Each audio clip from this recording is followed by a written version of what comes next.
I'm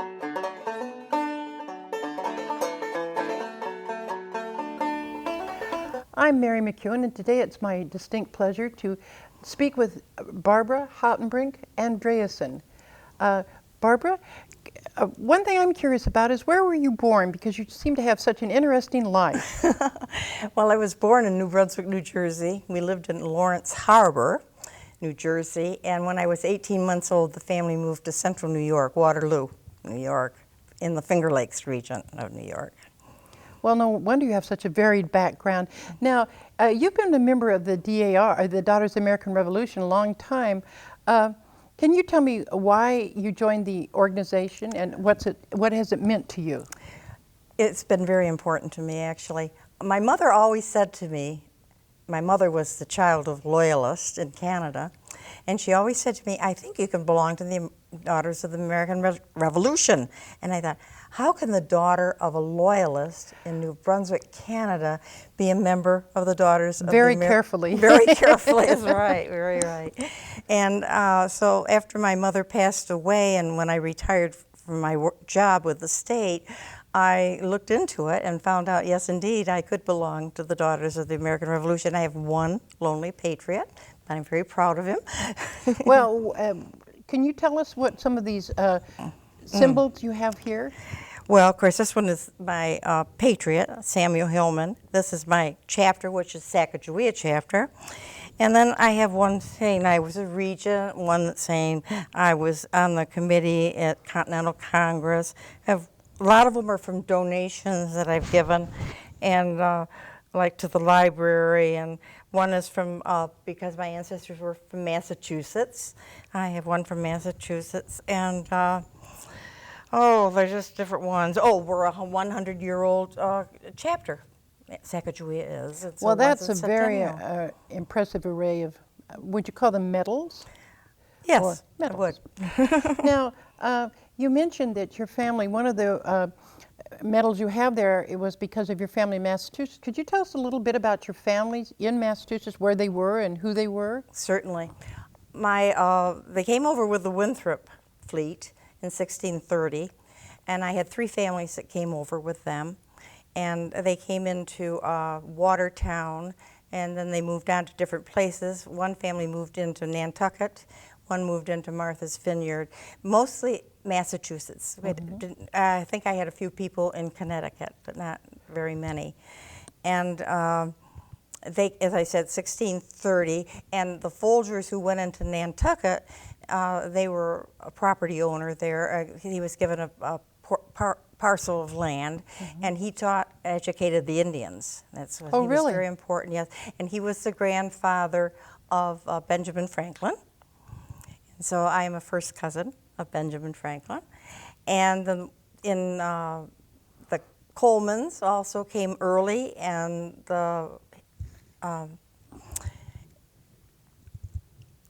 my patriot did, and I had a couple other families. What about too. Cottle? Cottle, yes, absolutely. Cottle came in early. In fact, Cottle's name is on a monument in Massachusetts, and so are the Hillman's names in Nantucket or Martha's Vineyard, and the Folgers in Nantucket. Were you aware of these things as a child? Did you No. So you learned this on your own. How did you find out about these families?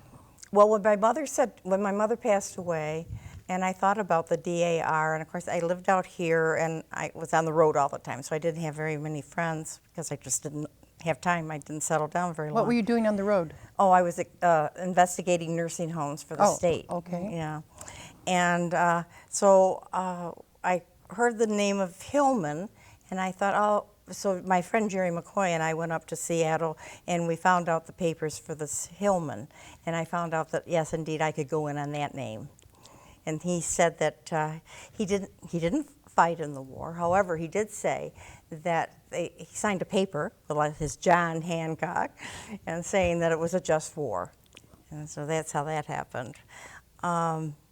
I forgot which direction were we going in. One question I wanted to ask you about your ancestor that was teaching the Indians. Why were they teaching the Indians? They were teaching them English, And they were also, I think they were bargaining for some of their land also. Oh, okay. But Cotton Mather, who was a very famous Oh, the famous preacher. yeah, he said that my ancestor, Folger, was probably one of the most intelligent people. Runs in the family. Oh, yeah, right. Talking Thank about you. members of your family, I understand that your mother was a very strong and inspirational woman. Can you tell us about her? I'd be glad to. Now, what was her name? Her name was Hilda Harriet, and she hated the name Harriet.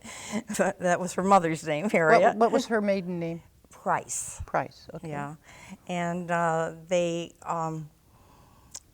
she met she was born in Plaster Rock, New Brunswick, and my father was born in Boston, Massachusetts, and they met in New Jersey. What were they doing in New Jersey? Well, my mother was training to be a nurse. So nursing runs in your family Yes, for it does. generations. Yeah. Okay. And then my father was working at a psych hospital as an orderly, and they met. And in those days, if you were a nursing student, you could not get married. So they Oh, really? secretly got married. How did they do that?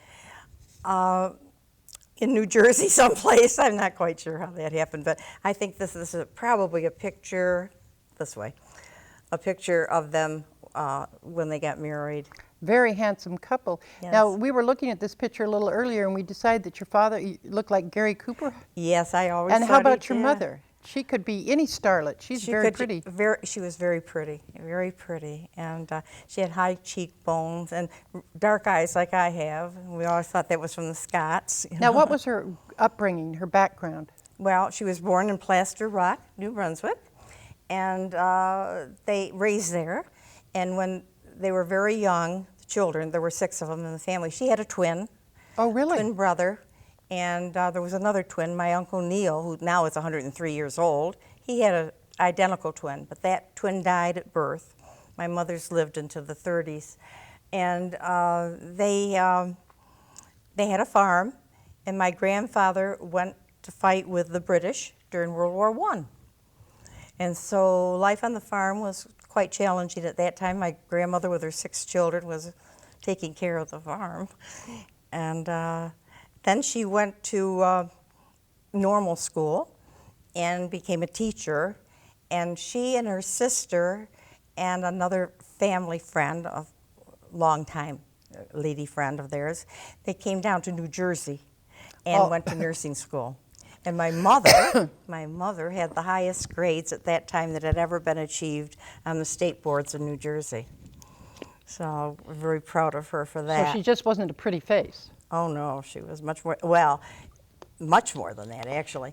When they moved to Waterloo, of course, money was tight. They bought this big mansion that upstairs, there were 6 bedrooms upstairs, and there were quite a few bedrooms downstairs too. I remember that. Of course, later we enlarged it and made a big nursing home out of it. But at that time, in the beginning, it was a big brick. I think the walls were like 12 inches Thick. thick, yeah. And so they had the nursing home, and my father would work down in New Jersey and then come up on the weekends and help my mother out. And so you lived at this big home? Yes. How did you segue off your house, your part, from the nursing part? Well, that's a very interesting story. Thank you for asking. My father made us an apartment in the basement. Oh, really? Yes. And so we each had our own bedrooms. And there was Not much light, but you had your own bedroom. Well, actually, the light wasn't too bad. Oh, so it was like a half basement then. No, it was a full It was basement, a full but it had basement. windows in every room. And I remember we had an old claw tooth bathtub. Oh, And yeah. I remember that.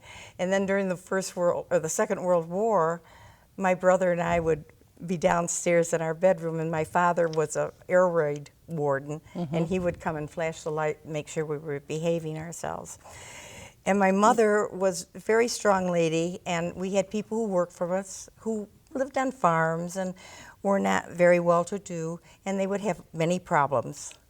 And my mother would counsel with them and help them out. Many times she would bring them to live at the house, and for short times. And she was very supportive of everybody that worked for her. I remember at the time, I think around 30 people we had, 15 in the beginning, I think it was, yeah.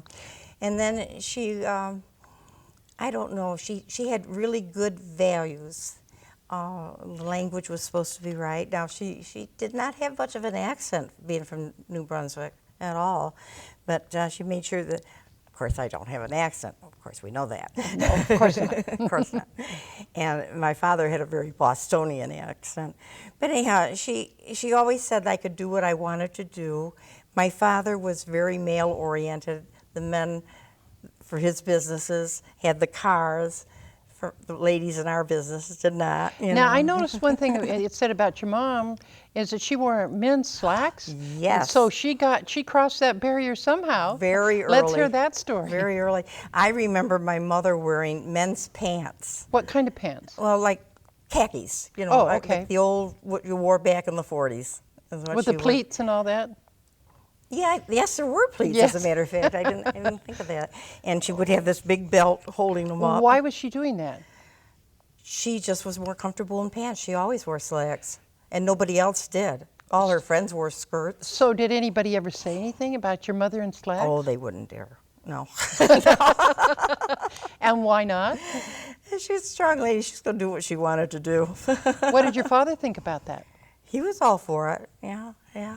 Well, when you have Now, a big, that doesn't sound like a big thing today, but it was. it was a big yeah. thing. It was a big thing. And there's pictures of us when we were little that with my mother in the picture in slacks and my brother and I on either side of her. And yeah, she was. Would you say she was a feminist? Today she would be. So what were some of her values and how did she show them? We lived by Christian principles, although Okay. I was never sure exactly what her beliefs were. But she made sure we went to church and she taught in church. But you were never, she didn't proselytize. She just lived a good example. She lived as a good example, yeah. And yeah, she was very intelligent lady. And, Again, runs in the family. runs in the family. And she read a lot. She would read, she loved mysteries. What do you like to read? I like history, and I like mysteries. Well, you're a noted author, so you write historical fiction, don't you? I do, yes. I have this book that I wrote, The Final Port. Now, you said this was actually about your Hillman family? About the Hillmans, the first Hillman to come over to Martha's Vineyard. So this would be a nice addition to somebody's library, wouldn't it? Oh, I think so. Yeah, I think it'd make a good movie. I have about 8 people after me now wanting to republish it. Now, your family must have owned multiple businesses. You mentioned nursing homes. What about apartments and floor covering and chicken farms? Kind of moved along. When my father would come up, they met a lot of people in Waterloo, and he went one weekend to help somebody lay a floor in their bathroom. And he thought, well, that was interesting. So he opened a flooring business, did carpeting and tile floors, and he had quite a few people working for them. Everybody in Waterloo, my family knew a lot of people in Waterloo. Well, of course, there's a town of 5,000 people. But that was floor covering was the first part, and the nursing home, of course, at the same time. Now, And in your then- nursing home, did you have patients that were immobile or just... Oh, yes. Oh, yeah. But, back then, this was in the 30s and 40s, and, up till 50s, if somebody got pneumonia, they died. If you fell and broke your hip, you probably got pneumonia and you died. There weren't antibiotics, there weren't but my mother was very forward thinking, and she would exercise her patients. And she did that before. Oh, that's in it. Where did she come up with that, do you know? Just from her reading? From her nursing, I guess. I guess from the nursing. Did you help at the nursing home as a young woman? I did. What were your duties? Well, of course, until I was a nurse. I would help with the laundry, I would help with the dishes, I would help with the cooking, I would help take the trash out, whatever. Now, did you feed the people in their rooms, or did they all come to the table? No, we had trays. We had a large kitchen, and the help would eat there, and then we would take the trays around, and those that needed feeding, we would help them with their eating, and I might do that. Now, where did the people that lived in the basement get to eat? You guys. I think we ate as we could. The cooked food, and it was always there. And so my brother and I remember fixing Thanksgiving dinner and taking a big plate up to some private place to eat, So not So you didn't necessarily have family dinners per no, se? we didn't You have were family. too busy? Yeah, there just wasn't the room, and we were too busy. Until in 1952, we had a big fire, and In this home? in this home, and we rescued everybody. And then my father rebuilt the house and made it bigger. And then after that, we had some wards, and then we also had a huge, big living room at that point. Did you get out of the basement then? We got out of the basement. What floor were you on then? The third floor. Third floor. Was it a walk-up? Yes. Okay. Oh, yes, no elevators. No elevators. Did you have a dining room then? Yes, we would go into we called it the family room. The family room. But we would eat there, yeah. So how did you get from nursing homes to chickens? Chicken farming. The chicken farming, that was World War II. And we had this huge big barn, 1, 2, Was this 3 floors, I think. by the nursing home? Right just down the street from the Okay. nursing home, right there. And with 8 acres of land. We had 8 acres, and we had fruit trees. But anyhow, my father built these cages for the chickens, and the Samson Navy Base was out on Seneca Lake, and my father would supply chickens and eggs and things like that. So now what did you do in relation to that business yourself? Oh, I was still young. I was only 7, 8 years old. So you didn't have to clean the chicken coops No, or anything? my brother did. I didn't. Well, weren't you glad it was more of a time when men did those things? Yes, I was very glad of that. Yeah, Now, I've heard that among your many achievements, you like to do all kinds of crafts. And tell us some of the things you've made. I mean, it just absolutely astounds me, all the different forms of art you've been in, because they're not all just crafts. No, I've usually tried everything. I made one quilt. I crocheted one Afghan. I did ceramics for several years. Now, where did you do those? Here? Or? They were in Seneca Falls, New York. Did you do slip casting or did you do it on a wheel? I did both. Both of them. Yeah. Which did you like best? Oh, I kind of like the molds that we poured, because then I could spend a lot of time painting in different colors and really. Did you have any particular motifs or anything that you liked? No, anything. I made some decanters that one was a colonel type guy, and one was a Russian, and one was an Indian. And then were they to be drink out of, or? You could keep liquor in them. I never did. Oh, okay. I never did. And then sometimes I would take plates and draw scenes on them and paint them. Were there other people in your family that were artistic, or My mother. what did she do? She did oil painting. Well, now I've seen that you did. Is yours oil or acrylics? I did. Those are acrylics, but I did several oil paintings. But the two there's one of my son when he was little, and then another one of him when he was just a baby. And that's the one I really liked. What a beautiful boy. Yeah, what a beautiful he boy. was, yeah. He's 52 now. Well, he's still a beautiful boy. Now, I've seen that you traveled to England 13 times, to Rome, Barcelona, Athens, Italy, Florence 3 times. How's traveling like this changed your outlook on the world? Oh, well, I have to go back a little bit. Okay. A town of 5,000 people. People were there who were out at the Navy base, Army base. They came into town, and I would see them in their uniforms, and I wanted to go so badly where they went. And you did. Later. Later. Later on. I was in my 30s by the first time I went to Europe, and so I went to England so many times. Well, number one, I went with my second husband, and many times, and we went all over England, up in the Orkneys, Scotland, did the island of Wight, and then maybe at that time you took the boat across the channel, and then later they had a tunnel that you went across, and so I've been both ways, you know. So of all the places you've been, what was your favorite? Well, I really used to like to go to England, but England's changed a lot. Yeah. And so I don't thirst so much to go back to England. I think if I had to move to Europe, it would be Tuscany in Italy. You like the warmth, huh? Yeah. Now, I find your earthbound adventures quite interesting, but let's hear about you learning to fly at 58 years old, Oh, yes. just a few years ago. Yeah, just a couple, Yeah, 1 or just 2 years ago. A couple of years ago. Just Okay. a couple. I met my husband out here in Olympia, Washington, and I was at a singles event. And What kind of event? well, it was every Friday night they got together. Oh, like having dinner and things like that? Yeah, things Okay. like that, yeah. And I met him at one of those events, and at first I wasn't very interested in him, and then he started talking about flying, and then suddenly I was very interested What in was him. his interest in flying? Well, he taught flying. He was an Oh, really? instructor. Private planes or? We had our own plane later, but he also he flew with Iraq Air, Iran Air, and Lufthansa As a pilot? as a pilot, yeah. And then he flew with Southwest Airlines, a couple of other ones. Did you get discounts since he was a flyer to go on all your trips?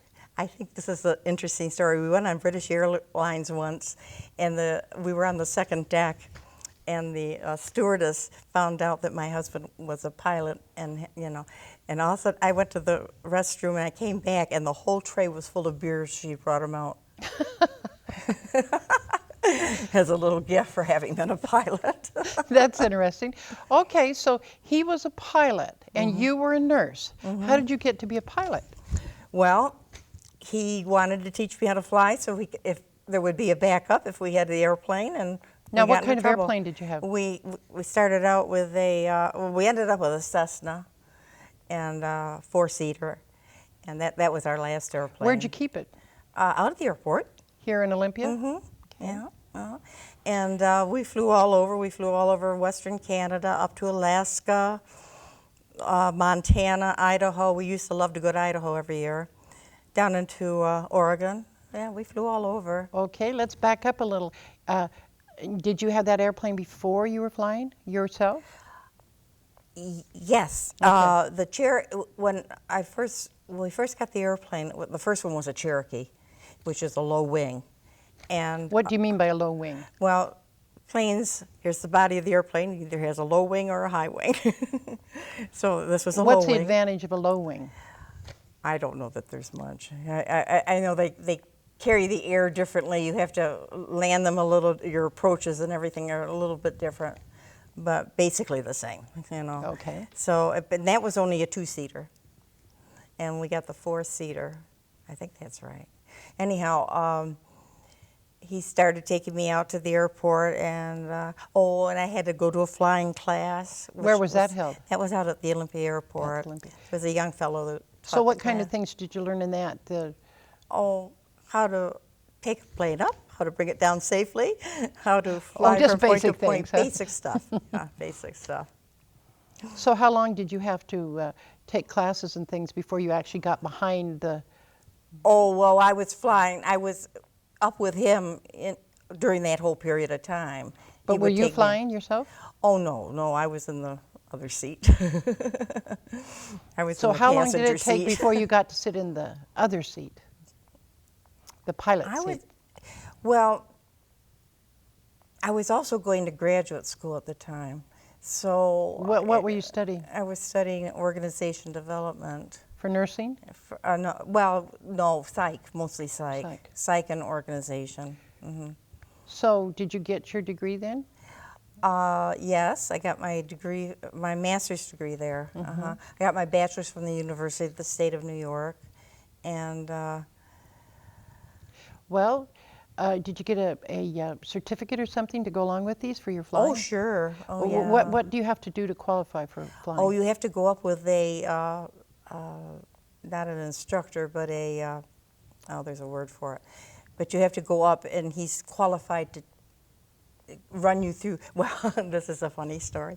So I'm up flying with this fellow, and I was getting tired, and so I was to come in for this landing. And the thing with when you're taking your exam, you can call it anytime you want to. You can say, "I'm done for the day." Oh, really? Yeah, and then you have to go back up again, of course. So we're coming in for this, going to go around for a landing, and I decided I don't think I want to do this landing right now, and I said, "I'm calling this." So we went back to the airport, and I went up the next week and finished it. So I was a two-parter.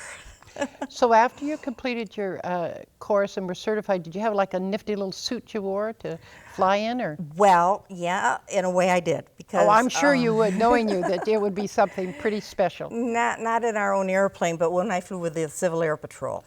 Oh, okay. Let's hear that story. I don't think I brought that up. No, you didn't. Well, he was very young when he joined, my husband. He was very young when he joined the Civil Air Patrol, I think 15, I think. At that time you could belong. You had to be 15, I think.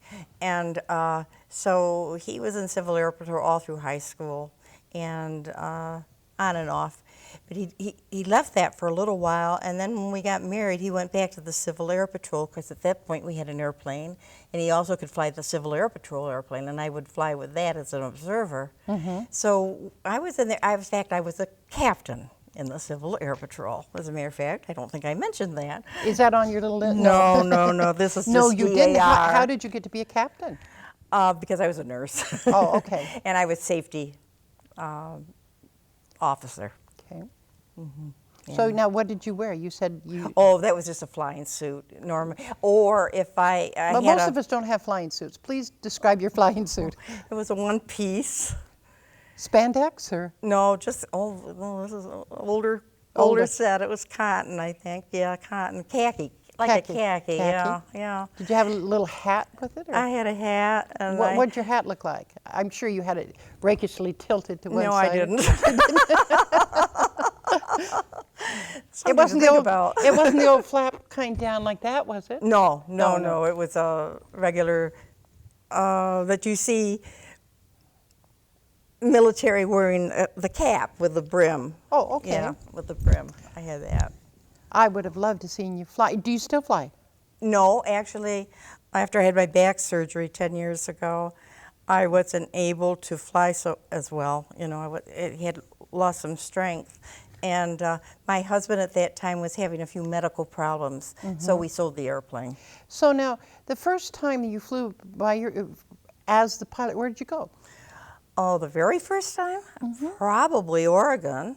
Oh, you went clear to Oregon? You didn't just go like up to Seattle and back? Oh, no, we would go to Oregon, Idaho, Montana, Alaska. You flew to Alaska? Yes, we did. That is very impressive. Did your husband have to do what you said since you were in the pilot seat? Or? Yeah, he didn't bother me too much, but I got to tell you this one little story. Okay. Okay, I'm in the pilot seat, right? Okay. And we're going to land in Canada, and I thought, oh my gosh, I've got to land up in Canada, and this has got to be different, and I'm a little bit nervous about it. And I directed my attention to the landing strip, and I came in and I landed just perfectly. When I got out of the airplane, I looked around, and here were all these big mountains around me that I hadn't even noticed. Oh my. I was so directed on the landing strip. So what's the furthest you've flown? Alaska?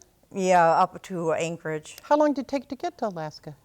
Well, we did it in steps. Oh, we would go. I don't think we ever did it. We flew the Alaska Highway along it. I would have to get out my book and look. This is a long time ago. Well, now, when you approached the tower, would you say, this is Captain Andreason, I'm coming in for a landing? Yeah, one time, I was doing a solo when I was practicing, and I called the tower and I said, I'm just letting you know that there are coyotes out here on the runway. Oh, really? And Where was this? Out here at Olympia Airport. Oh, at Olympia. Huh. And I was on the ground. I had landed, and there's coyotes out here. And they said, well, where did they go? And I thought about it, and I'm thinking north, south, east. Oh, they went south. Well, you could hear this roar of laughter in the background. They went south.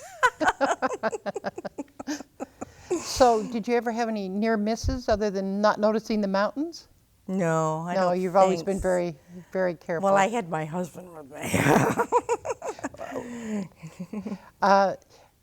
What's he say? What did he say about your flying? Did he think you were a pretty good He flyer? did it all right. Yeah. Well, of course, when you're getting your license, you have to do solo and flying. Well, how do they know you're doing okay if you're up there by yourself? Couldn't you cheat? Well, you land here, you land Oh, at you either several- land or you don't. Yeah, Okay. you either land or you don't, yeah. McMinnville or whatever, Salem.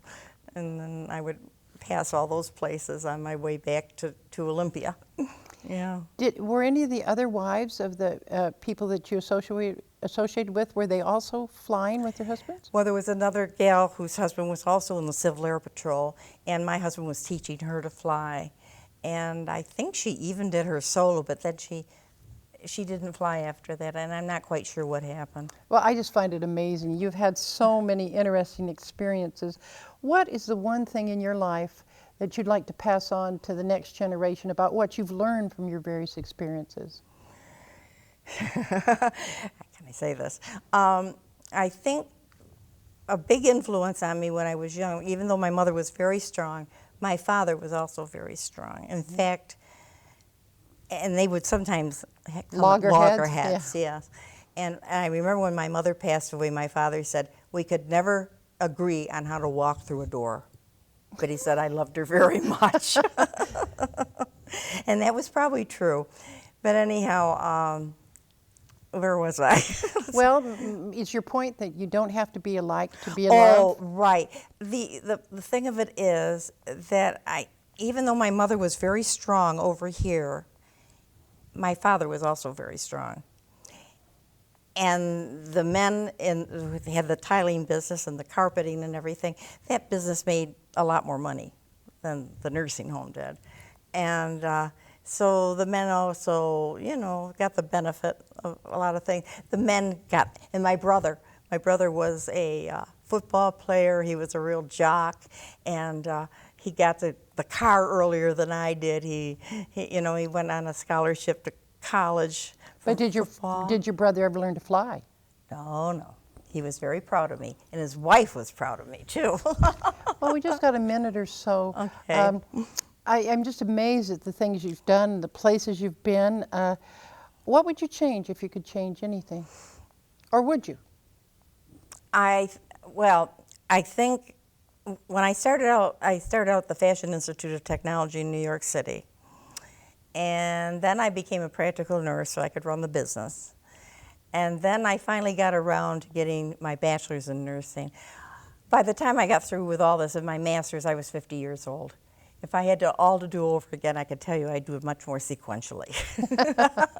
Well, I think that the recipe turned out just fine the way it was. Thank you. Are you currently working on any projects? We're almost finished here. Yes, I've been working on this oral history project with Betty, and I'm going to go back and write a sequel to my book. Well, let's just put this up again, the final port. The final port. And then I'm probably going to work a little bit more on my family history books. Well, I'd like to see what you are when you grow up. Oh, Thank you so much. It's Well, been thank just you. delightful. It was wonderful talking to you. Thank you very much. Thank you.